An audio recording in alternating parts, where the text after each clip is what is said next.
or 10 or 20 different studies on the same topic and combine them together. So let us take an example. Vitamin B6 and risk of colorectal cancer, a meta-analysis of prospective studies. Now, I mentioned the concept of systematic review. Systematic review is where you review the articles in the literature in a systematic way. In other words, you identify every single article that's published in this field. Okay? If you review them systematically, this is a systematic review. But if you analyze the results that are from the different studies, it's called a meta-analysis. Now, in this case, it's a meta-analysis of prospective studies. It was published in JAMA in 2010 to conduct a systematic review with meta-analysis, you see. So they carried a systematic review plus a meta-analysis.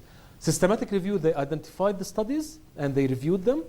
Meta-analysis is they summarized the results of prospective studies, blah, blah, blah, blah, which assess the vitamin B6 intake. I will not go in details about the rest. This is a typical way to put the results of a meta-analysis. What does this mean? You remember the relative risk? What's the value of the relative risk that says no association? It's 1. It means, you see here, there is a 1. Anything below 1, it means it's protective. Anything above 1, it means it increases the risk. So these are different studies. So the first study was published in 2002, and it found a relative risk of 1.31. What does it mean?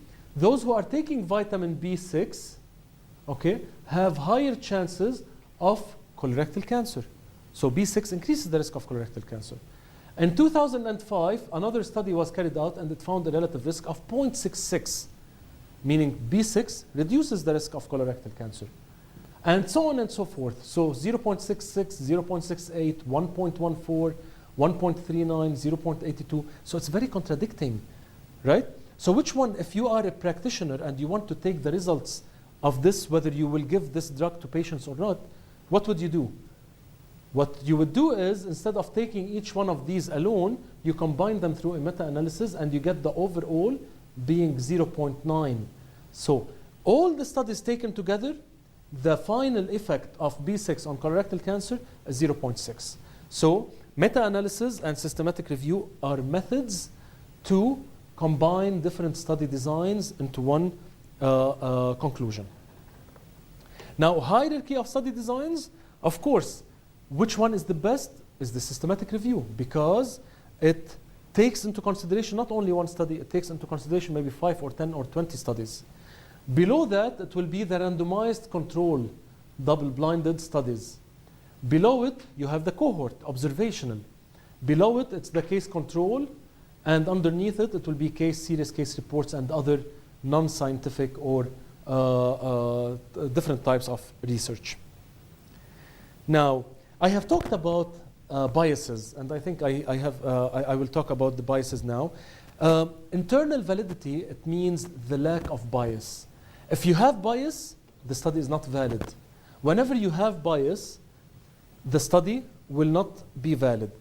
If you do not have bias, the study will be valid. In other words, we talked about the 3 types of biases: selection, information, and confounding. So what is a bias? Bias is an error in an epidemiological study that results in an incorrect estimation of the association between exposure and outcome. So, in other words, if you have a bias, it means that the association that you're getting is wrong. So the first type is selection bias. We talked about it. If sample is not representative of the population, such as non-response rate or non-response bias, detection bias, loss to follow-up. Why is loss to follow-up a problem? Because those who are lost to follow-up might be sicker. So eventually you're keeping only the healthy people. You're excluding the sick people. Non-response bias. If you send the paper or the questionnaire to 1,000 people and eventually 500 only gave you the answers, you have to keep in mind that this is a selection bias. Why? Because the 500 who did not answer your questionnaire might be less educated, might be less interested, might have a different lifestyle, and so on. So selection bias is very important. Information bias, we talked about it, when you collect information in a wrong way. And finally, confounding. I think the best way to explain confounding is by an illustration. Confounding is basically when you have a factor that affects the association. Let me give you the very classical example to explain confounding. It is when I'm looking at, let's say, coffee drinking. Okay? Have you ever heard of coffee drinking being a risk factor for lung cancer? No, of course not. So basically, if I'm trying to see the association between coffee and lung cancer, I'm expecting a relative risk equal to 1, meaning no association. Because go look in the literature, you will never find a study that says don't drink coffee because you will have a higher chance of lung cancer, or it will not, or you will not find anything that says drink coffee because you will have lower chances of lung cancer. But I tell you, if you go into the field and distribute, let's say, 300 questionnaires, or do a case control study, or do a cohort study, and do the relative risk, I will tell you it will be 10.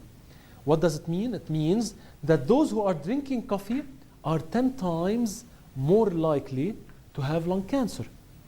Now, I know that this is not true, right? So there should be a bias. What type of bias is it? It is called a confounding bias. What is the confounding bias? This association is confounded. What does confound mean? It is masked. In other words, confounding means the association is covered, masked, confounded by another variable, which is, of course, as you know, is smoking, right? So those who are drinking coffee more are more likely to be smokers. And those who smoke more are more likely to develop lung cancer. So what happens when I'm comparing coffee drinkers and non-coffee drinkers, I'm not only comparing their drinking habits, I'm comparing their drinking habits and their smoking habits. So if some people are coffee drinkers and some people are non-coffee drinkers, I'm expecting that the coffee drinkers are smokers and the non-coffee drinkers are less smokers. So as if I'm ending up with comparing the effect of smoking and lung cancer, and this is why I find a relative risk of 10. Now, this is, okay, now is smoking the only confounder for this association? Absolutely not. Age is another strong confounder to almost any association that you do, right? Because sicker people have more chances of having more diseases. Older people have more chances of having more diseases.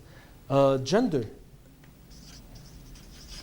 family history of diseases, lifestyle, physical activity, and so on and so forth. So all of these variables are confounders, and we have to assess the confounding effect and control for it. And once we talked in this, reach the statistics part, I'll talk about confounding. Now we'll move to the writing a proposal, and I will stop for 5 minutes. Now we have to answer questions. So what are your questions? Okay, one of the questions is about odds ratio. I'll just explain briefly what do we mean by odds ratio. I'll take an example about, let's say, myocardial infarction positive, myocardial infarction negative, okay? And if I'm doing physical activity and no physical activity, okay? If I'm doing a case control study, okay, the way that I should be looking at my data is by the cases and the controls. So assume that I take 100 cases and I take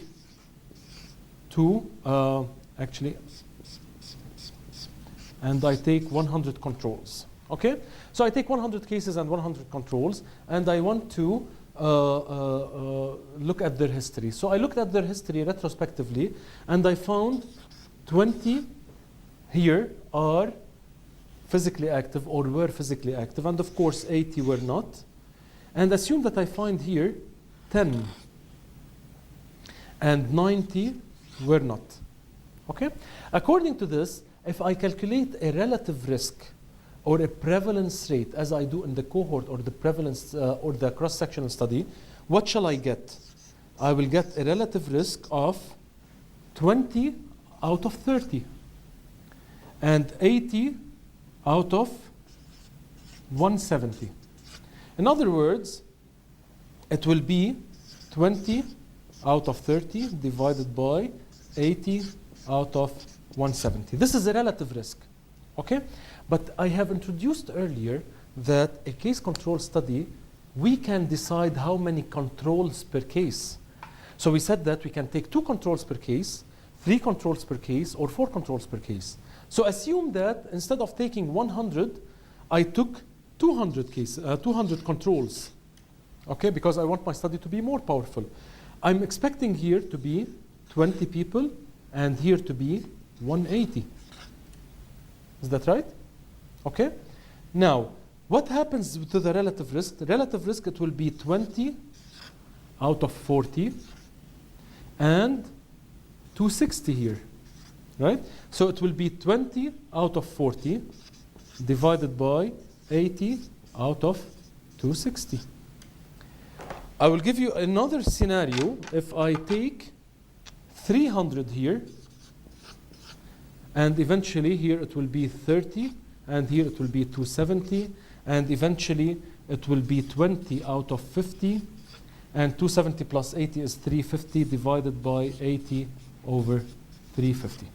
So I'm not going to take the time to do this calculation, but we can see that this is different than this and different than that. And what's different between these 3 scenarios is just the fact that I took 2 controls per case, 3 controls per case, or 1 control per case.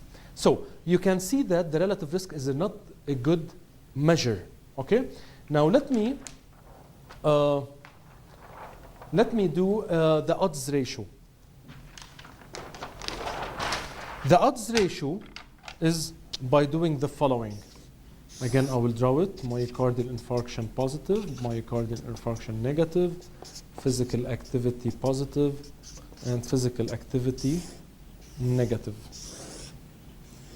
So if I take 100 and 100, and here I have 20, and let's say, what were the numbers? Yeah. And 10, here I have 80, and here I have 90. The odds ratio is a measure that I do not want to count like this. I want to count it like that. So I do the odds. Odds mean it is a proportion. It's a number divided by another number. So I can put the odds of physical activity among MI plus.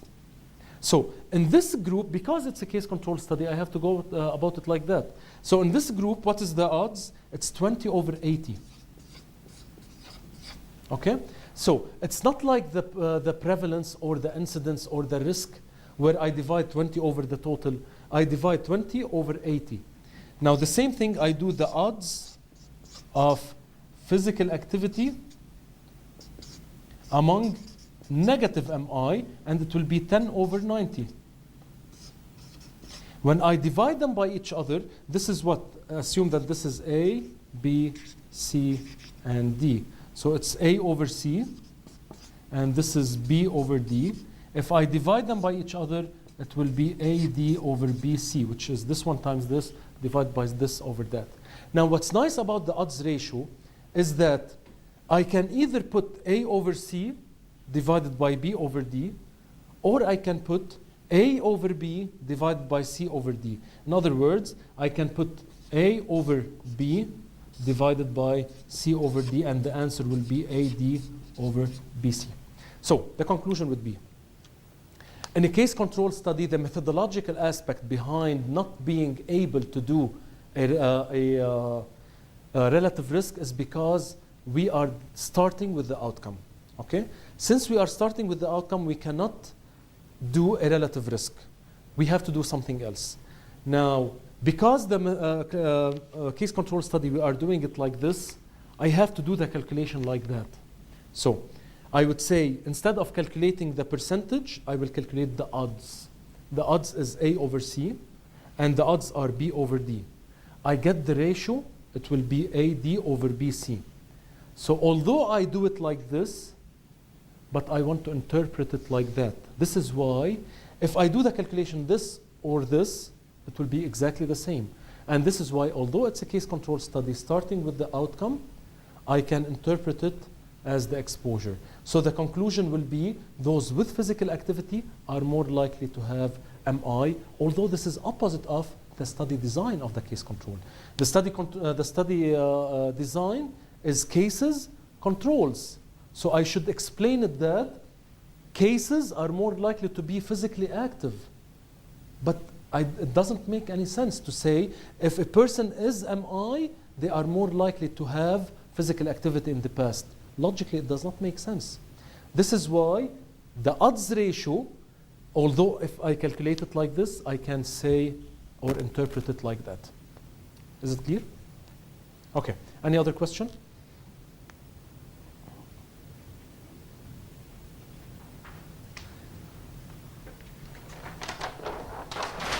Yes. How to analyze the result for the meta-analysis? I mean, for the overall. Okay. You're referring to this slide, right? Yeah. Okay. The meta-analysis, of course, look at this. We have 1.31, we have 0.66, 0.68, 1.14, and so on and so forth. Now, some people think that it is just a simple average, right? So you just get, it's more advanced than an average, but if you add them all together and divide it and do something like this, you will get the total number or the overall, which is 0.9, which is taking into consideration all these numbers. Now, it's not as simple as that. Why? Because there are so many factors that determine the weight to which you give to each study. So for instance, if you have a clinical trial, randomized, double-blinded, and so on and so forth, do you give it the same weight as a case control study? No. The clinical trial is more important, right? If you have two clinical trials, one is 1,000 patient and one is 100 patient, do you give them the same weight? No.